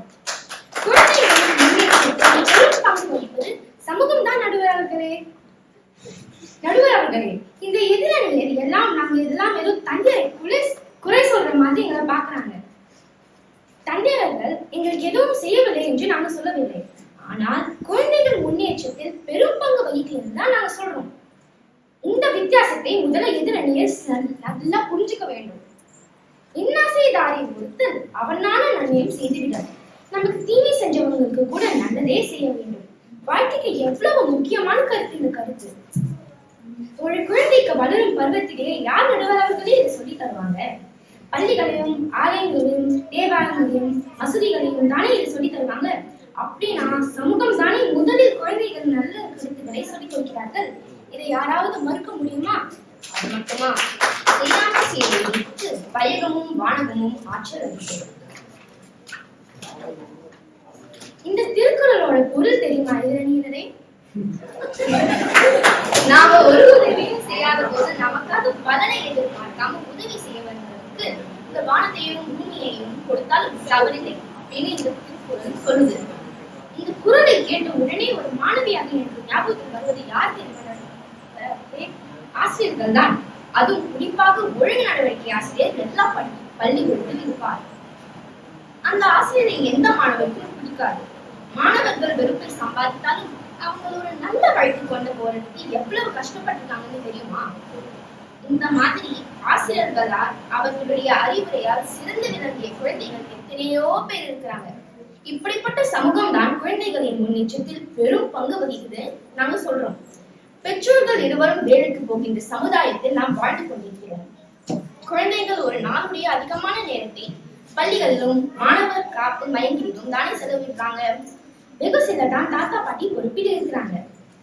இப்படி சமூகம் சார்ந்த அமைப்பிலேயே அதிக நேரம் இருக்கிற குழந்தைகளின் முன்னேற்றத்திற்கு அந்த சமூகம் சார்ந்த அமைப்பு தானே காரணமாக இருக்க முடியும். நானும் என்னுடைய அணியினரும் ஒரு குழந்தையின் முன்னேற்றத்தில் பெரும் பங்கு வகிப்பது சமூகமேனு பேசிக் கொண்டிருக்கிறோம். நடுவர் அவர்களே, ஒரு முக்கியமான செய்தியை இங்கே நான் பகிர்ந்து கொள்ள விரும்புகிறேன்.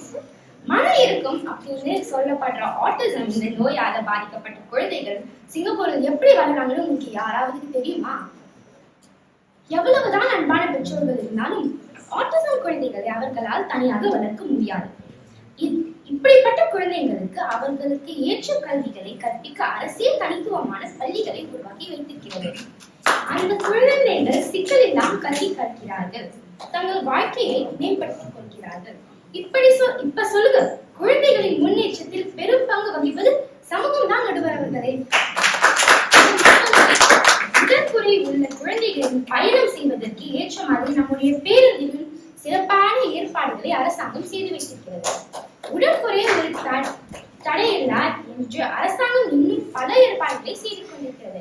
அது மட்டும் இல்லை நடுவர்களே, வீழ்த்திழந்து விழுந்த குழந்தைகளின் பிரேல் முறையில் படிப்பதற்காக தனி பயிற்சிகளும்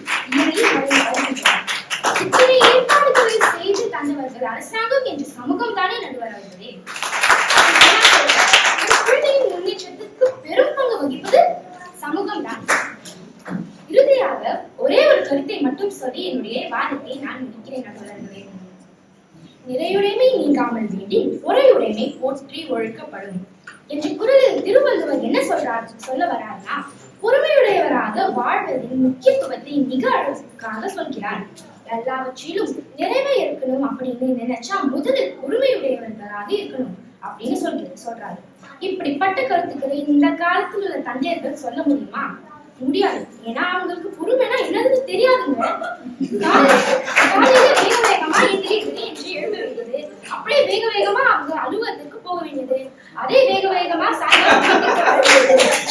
வேக வேகமா வீட்டு பாடம் பண்ணி விட்டோமான்னு கேட்க வேண்டியது, அதே வேக வேகமாக மறுபடியும் போய் தூங்க வேண்டியது. தந்தையர்கள் அந்த எங்களுக்கு எப்படிங்க பொறுமையை சொல்லி தருவாங்க? ஆசிரியர்கள், பிற சமூக வழிகாட்டுகள் போன்றவர்கள் தான் இந்த மாதிரியான நல்ல செயல்களை குழந்தைகளுக்கு சொல்லிக் கொடுப்பார்கள். அதனால்தான் நடுவர்களே, ஒரு குழந்தையின் முன்னேற்றத்திற்கு பெரும் பங்கு வகிப்பவர்கள் சமூகமே சமூகமே.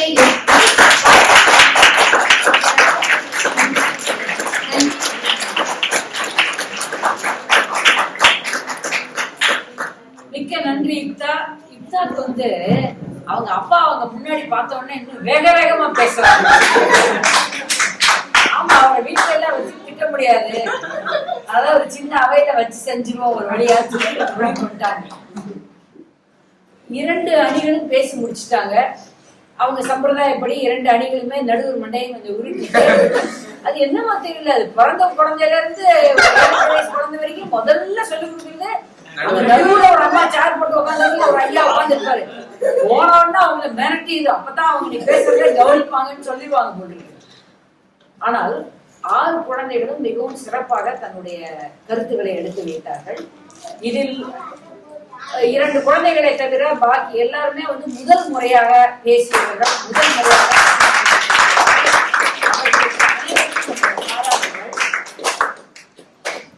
இன்றைய தலைப்பு பாத்தீங்கன்னா, ஒரு குழந்தைகளுடைய முன்னேற்றத்தில் பெரும் பங்கு வகிப்பவர் தந்தையே சமூகமேன்னு. இந்த அணி எல்லாம் திரும்பி திரும்பி சொன்னாங்க. ஏன்னா நாங்க எல்லாம் அப்பாக்களை பிடிக்காத இருக்கா, நாங்க என்ன தந்தையெல்லாம் வந்து எந்த பங்கு வகிக்கல நான் சொல்றோம், அப்படிலாம் கிடையாது. அந்த அம்மா சொன்ன மாதிரி டிசிப்ளின் டீச்சர்னு ஒருத்தவங்க இருப்பாங்க, ஒழுங்கு ஆசிரியன்னு பள்ளிக்கூடத்துல. பாவம் அவங்க, அவங்களுடைய ஒரே ஆறுதல் அவங்க வாங்குற சம்பளம் மட்டும்தான் நினைக்கிறேன்.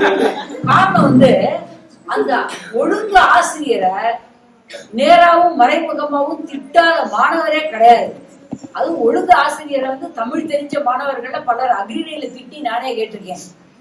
அந்த லெவலுக்கு எல்லாம் வாங்கிக்கிட்டு அந்த ஆசிரியர் தமிழ் ஆசிரியரா இருந்தா, தமிழ் தெரிஞ்சவங்களா இருந்தா இன்னும் மோசமா இருக்கும். பாவம், தமிழ் தெரியாதவங்கன்னா இவங்க இன்னும் தாராளமா திட்டுவாங்க. அந்த ஆசிரியருடைய பணி என்னென்ன, பள்ளிகள்ல ஒழுங்கா இருக்கிறது மட்டும் இல்ல, பள்ளிக்கு சரியான நேரத்தில் வருவது, சரியான நேரத்தில் போவது மட்டும் இல்ல, கேண்டீன்ல போய் உட்கார பேர்வழியில் அங்க ஏதாவது இவங்க திருசனம் பண்ணாலும் அதை கையும் களவுமா அவங்க பிடிப்பாங்க. அதே போல ஆசிரியர்களுக்கெல்லாம் இன்னொரு பொறுப்பு இருக்கிறது. சிங்கப்பூர்லயாவது எனக்கு தெரிஞ்சு பள்ளிகளில் இருக்கக்கூடிய மாணவர்களோ மாணவிகளோ, நீங்க உங்க சீருடையில அங்க அக்கம் பக்கத்துல இருக்கிற ஏதாவது ஒரு மால்ல சுற்றி திரிந்தீர்களானால் தொலைச்சி கட்டிடுவாங்க, பிடிப்பாங்க அவங்க. அந்த மால்ல நீங்க எதுக்கு போயிட்டு, பெரிய குழந்தைகளா இருந்தாக்க ஓரளவுக்கு பார்ப்பாங்க, மற்றபடிக்கு சிறிய குழந்தைகள்லாம் மால்ல தேவையில்லாம இருந்துச்சுன்னு சொன்னாக்க அவங்கள வந்து பிடிச்சி ஒரு வழி பண்ணிடுவாங்க. அந்த இடத்துல சமூகம் ஒரு பெரிய பங்கு வகிக்கிறது. அதை இல்லையா சொல்ல முடியாது. அது மட்டும் கிடையாது, எனக்கு தெரிஞ்சு நான் குழந்தையா இருக்கும் காலத்துல ஒரு 45-50 வருஷத்துக்கு முன்னாடி எல்லாம் எங்க பார்த்தாலும் தெருவுல நடந்து போகும் பொழுது வீட்டுல இருக்கிற அம்மா அப்பாவுக்கு பயப்படுறோமோ இல்லையோ, புக்கு விட்டு மாமாவுக்கு அந்த பக்கத்து தெரு தாத்தாவுக்கு எல்லாம் பயப்படணும். காரணம் வந்து தெருவுல நடந்து போகும்போது நீ அண்ணன் நட போட்டு நீ போயிட்டு இருந்தாக்க பட்டார் அப்படின்னு ஒரு அடி விழுகும். யாருடா நம்ம அப்பாவோட வீட்டுல இருக்காரு, தைரியமா வெளில நடந்து போறோம்னு பார்த்தா அந்த 3வது வீட்டு பாட்டி, ஏண்டி உங்க அம்மா உன்னை 4 மணிக்கு வீட்டுல இருக்க சொல்லியிருக்கா, 4:10 ஆயிடுச்சு, இந்த ரோட்ல வெளில நடந்துகிட்டு இருக்க அப்படின்னு இந்த பாட்டி வந்து போடும். திருப்பி பாட்டி எல்லாம் அடிக்க முடியாது. சரின்னு பத்துட்டபடி அந்த பக்கம் போன உடனே அந்த பக்கம் ஒரு தாத்தா அங்க இருந்து எட்டி பார்த்து, யாரு அந்த வீட்டு இந்த பொண்ணா போகுது அப்படின்னு ஒரு கேள்வி கேட்டு, ஏண்டி காலம் கெட்ட கடப்புல ஆடி அசைஞ்சு போயிட்டு இருக்க, வேகமா போகும்பாரு. நான் ரோட்ல ஓடுனாலே ஒழிய அந்த 2 தாத்தா பண்ணி வாய் முடிட்டு இருக்க மாட்டாங்க போல. சரின்னு வீட்டுக்கு போறதுக்கு முன்னாடி பக்கத்துல இருக்கிற பொட்டி கடையில ஏதாவது மிட்டாய் வாங்கலாம்னு போனேன். ஏன் பாப்பா வீட்டுக்கு போயிட்டு வரியா, அது போகாம நேரம் வரியா, போய் பைய வச்சு வந்துட்டேன்னு சொல்லிட்டு வான்னு கணக்காரர் சொல்லுவார்.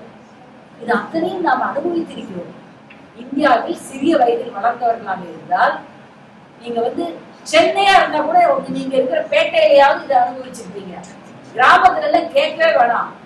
கிராமத்து முக்குல இருக்கிற பிடாயம்மன் கோயில்ல இருந்து இந்த பக்கம் இருக்கிற கல்லுக்கடை வரைக்கும் எல்லாருக்கும் உங்களை தெரிஞ்சிருக்கும். எல்லாரும் வந்து கண்டிப்பாங்க.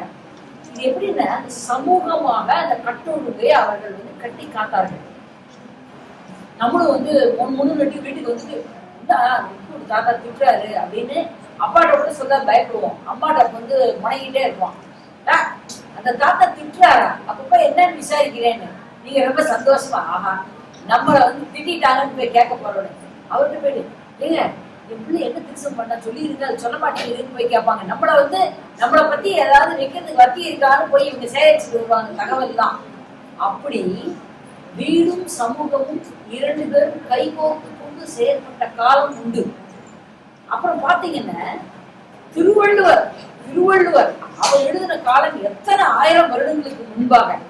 அப்ப அவர் சொல்லியிருக்கார் அந்த காலத்துல பிறப்பொக்கும் எல்லா உயிர்க்கும் சிறப்பொப்பா செய்தொழில் வேற்றுமையான் அப்படின்னு ஒரு குறள். நம்ம என்ன நினைப்போம், அவர் 2000 வருஷத்துக்கு முன்னாடியே சொல்லிட்டாரு. வைனா நம்ம எல்லாரும் திருந்தி இருக்கணும். இப்போதைக்கு அதை பத்தி பேச்சே வரக்கூடாதுன்னு இப்பதான் அதிகமா இருக்கு. அதை பத்தி பேச்சு எதுக்கு போனாலும் அதிகமா இருக்கு. நீங்க எந்த ஜாதின்னு தெரிஞ்சு கொள்ளாமல் உங்களை ஒரு தேசத்தில் பள்ளியில அனுமதிக்க மாட்டார்கள், கல்லூரியில அனுமதிக்க மாட்டார்கள், வேலை கொடுக்கப்பட மாட்டாது. உங்களுடைய சாதி பிரிவு அவசியம். அதே சமயம் சாதிகள் இல்லையடி பாப்பான்னு வகுப்புல படிக்கணும். அந்த பயனுக்கு என்ன புரியும்? பொருளாதாரத்துல ரொம்ப தாழ்ந்த நிலையில் உள்ளவர்களுக்கோ மற்றும் சமூகத்துல பலவிதமான சிரமங்கள் அனுபவிப்பவர்களுக்கும் கட்டாயமாக உதவி தேவை. ஆனால் அந்த குழந்தைக்கு சொல்லும் பொழுதே பிறப்புக்கும் எல்லா உயிருக்கும் சொல்லிக் கொடுக்குறீங்க, சாதிகள் இல்லையடி பாப்பாவும் சொல்லிக் கொடுக்குறீங்க, பிறகு சாதி பெருமைகளை பாராட்டக்கூடிய சினிமா பாடல்களையும் சொல்லிக் கொடுக்குறீங்க. இது எல்லாம் செய்யறது சமூகம் தான். அப்ப குழந்தைக்கு குழப்பமா இருக்கு. இந்த வள்ளுவர் தாத்தா சொன்னத பள்ளிக்கூடத்து பாடத்துக்கு ஒரு 2 மார்க்குக்கு நம்மளை படிச்சு ஒப்பிச்சு அப்படியே விட்டு வச்சு வர சொல்றதுக்கு தான் கொடுத்துருப்பாங்களோ அப்படின்னு உங்களுக்கு சந்தேகம் வருது வளர வளர. ஏன்னு கேட்டா அதுக்குதான் இந்த பட்டிமன்ற ஆரம்பிக்கு முன்னாடி சொன்னேன். திருவள்ளுவர் ஒரு பல MBA-க்களை உருவாக்கக்கூடிய அளவுக்கு மேலாண்மை கருத்துகள் உள்ள ஒன்று. அப்படிப்பட்ட ஒன்றை மக்களுக்கு வாழ்வியலாக கடத்துவதன் மூலமாகத்தான் இந்த வள்ளுவத்தை நாம் நிலைக்க செய்ய முடியும். நம்ம புத்தகத்துல ஏட்டுக்கல்வி மாதிரி படித்து விட்டு அதுல இருக்கிற சின்ன விஷயம்தான். இந்த பிறப்புக்கும் எல்லா உயிருக்கும் படிச்சுட்டு கீழே இறங்குவது தான் கல்வி பில்லு, உனக்கு எனக்கு ஒத்து வராது, நீ வேற மதம், நீ வேற ஜாதின்னு நம்ம சொன்னோம்னா திருக்குறளையே ஒரு பையில அப்புறம் மதிக்க மாட்டான். அதாவது மதிக்க மாட்டான்னு என்ன, திருவள்ளுவரே இல்ல, இதெல்லாம் பாடமா சும்மா பள்ளியில வச்சிருக்காங்க 2 மார்க்குக்கு. அதை போயிட்டு நான் ரொம்ப தீவிரமா எடுத்துக்கிட்டு அதை போய் நான் முயற்சி செய்கிறேன்னு சொல்லி குழந்தைகளை குழம்ப ஆரம்பித்து விடுவார்கள். ஆக தவறு அங்க இருக்கு. சமூகம் இந்த அமைப்புகளுக்கு வாய்ப்புகளும் கொடுக்கிறது. அதே சமயம் இந்த மாதிரி குழப்பங்களுக்கும் சமூகம் விட்டுவிடும். பிறகு இவங்க சொன்னாங்க, இந்த அணியிலிருந்து அப்துல் கலாம் ஐயா அவர்கள் விதையிட்டார்கள், பல குழந்தைகளை முன்னேற்றி இருக்கிறார்கள். மாற்று கருத்தே கிடையாது. அவர் பல குழந்தைகளை முன்னேற்றி இருக்கிறார் தான். தகப்பன் இல்லாத குழந்தைகளை பற்றியும் ஆட்டிசத்துல இருக்கிற குழந்தைகளை பற்றியெல்லாம் சொன்னார்கள். எல்லாமே உண்மைதான். ஆனால் அனைத்திற்குமே விதி விலக்குகள்னு சிலதும் இருக்கும். அதையும் நம்ம மறந்துடக்கூடாது. இப்போ ஆட்டிசம் என்ற மன இருக்க நோயில் அவதிப்படக்கூடிய குழந்தைகளையோ அந்த குடும்பங்களையோ போய் பார்த்தீங்கன்னு சொன்னாக்க அந்த குடும்பங்களுக்கு அதுல பெரிய அளவுக்கு அவர்கள் பங்கு வகிக்கின்றாங்க. அவர்களுடைய பங்கு இல்லாமல் அந்த குழந்தைகளை வளர்க்கவே முடியாது. இவங்க சொன்ன மாதிரி அரசாங்கம் உதவி செய்கிறது. சமூகத்தில் அதற்கு தேவையான வசதிகள் இப்ப செஞ்சு கொடுத்துருக்காங்க, யாரும் இல்லைன்னு சொல்லல. ஆனால் வீட்டுக்கு வீடு ஆசிரியர் வைக்க முடியுமா? வீட்டுக்கு வீடு குழந்தை இது பண்ண முடியுமா? ஒரு நிமிடம் யோசிச்சு பாருங்க. நான் அந்த மாதிரி குழந்தைகளை என்னுடைய நண்பர்களின் குழந்தைகளை பார்த்து வருத்தப்படுகிறேன். ஆண் குழந்தைக்கு ஒரு விதமான பிரச்சனை, மன இருக்க நோய் வரும்போது அந்த பெண் குழந்தை வயது அந்த குழந்தைக்கு ஒரு 13-14 வயசுதான் ஆகுது. ஆனா ஆண் பார்த்தா 18 வயது உயரம் இருக்கிறாள் அந்த குழந்தை. உடல் வளர்ச்சி 18 வயது உயரம் இருக்கிறது. ஆனால் அந்த குழந்தை ஒரு வயது அல்லது 2 வயது குழந்தை போல உடை விஷயத்தில் நடந்து கொள்கிறாள்னா எப்படி பதறுவாங்க? வீட்டுல இருக்கிறவங்க ரொம்ப சிரமப்படுறாங்க. இதை சமூகம் ஏதாவது பண்ண முடியுமா? நீங்க வீட்டுல அந்த குழந்தைக்கு சொக்கா போட்டு கூட்டு வந்தாதான் சமூகம் அந்த குழந்தைக்கு மேல அடுத்த வார்த்தையே சொல்லிடுவோம். இது இப்படி இருக்கும்போது யார் பக்கம் நம்ம தீர்ப்பு கொடுக்கிறது? இவர்கள் சொன்னது எதுவுமே பொய் கிடையாது. இவர்கள் சொன்ன அத்தனையும் உண்மை. இவங்க சொன்ன மாதிரி வீட்டுல நல்ல விதமா ஒழுக்கத்தை எல்லாம் சொல்லி கொடுத்து நம்ம வண்டி ஏற்றி விட்டாச்சுன்னா அந்த பையன் ஒழுக்கமா இருக்கானா இல்லையான்னு தெரிந்து கொள்வதற்கு சமூகத்தினுடைய பங்கு இல்லாம செய்ய முடியாது. நான் கட்டி கொடுத்த சோறும் சொல்லிக் கொடுத்த வார்த்தையும் கடை வழிக்கு வருமா வராதான்னு முடிவு செய்ய வேண்டியது சமூகம் தான். ஒரு அம்மாவால முடியாது. ஆனால் இன்னொரு விஷயம் முக்கியமானது, ஒரு கட்டடம் கட்டியிருக்கீங்க, பெரிய கட்டடம், 30 மாடி 40 மாடி கட்டடம், 50 மாடி கட்டடம் கட்டுறீங்க. அந்த கட்டடத்துக்கு சிமெண்ட் கொடுத்தவர், கல்கள் போட்டவர், சித்தாடு, கொத்தனாரி எல்லாரும் ரொம்ப முக்கியம். அத்தனை பேருடைய பங்கு இல்லாமல் கட்டடம் வராது. அந்த கட்டடத்தை அலங்கரித்தவர் முக்கியம், அதுக்கு பணம் போட்டவர் முக்கியம், எல்லாரும் முக்கியம். கட்டடம் நிலைத்து நிற்கிறது. ஆனால் அந்த கட்டடம் நிலைத்து நிற்க வேண்டும் என்றால் பவுண்டேஷன் சொல்ற அடித்தளம் ரொம்ப முக்கியம். மேல எவ்வளவு ஒரு கட்டடம் உயர்கிறதோ அவ்வளவுக்கு அவ்வளவு ஆழமாக அடித்தளம் போடப்பட வேண்டும். அந்த அடித்தளமாக இருந்து முதுகெலும்பாக இருப்பவர் தந்தை, மேல கட்டடமாக இருப்பது சமூகம். சமூகத்துக்கு பங்கு இல்லைன்னு சொல்லல, தந்தையோட பங்கு 60%, 60 விழுக்காடு இருந்தால் மேல உள்ள சமூகத்தினுடைய பங்கு 40 விழுக்காடு. ஏன் 51 49 என்னால சொல்ல முடியலன்னு, எப்படிப்பட்ட கட்டடமாக இருந்தாலும் அதனுடைய அடித்தளம், அந்த அடித்தளம் ஒழுங்காக கட்டப்படவில்லை என்றால் சரியில்லை. ஏன் எத்தனையோ இடத்துல பாத்தீங்கன்னு சொன்னாங்க, மகன் தந்தை காட்டும் உதவியை பத்தி இவங்க சொன்னாங்க. தந்தை மகன் காட்டும் நன்றி அப்படின்னு சொல்றாரு. தந்தை மகன் காட்டும் நன்றி அவையத்து முந்தி இருப்ப செயல். அப்படி செய்த ஒரு தந்தை இந்த உட்கார்ந்து இருக்காருங்க, மிஸ்டர் வெங்கட பிரசாத். கனேகாவுக்காக ஒரு வருடம் என் பின்னாடி துறக்கணும்னா அது சாமானியப்பட்ட விஷயம் இல்லை. நான் அதை ரொம்ப மனசு வருத்தத்தோட தான் ஒத்துக்கிறேன். நான் வேணும்னு செய்யல. ஆனால் அந்த வருடத்தில் குழந்தைகள், குட்டி குழந்தைகள் பட்டிமன்றம் அந்த குழு வரல.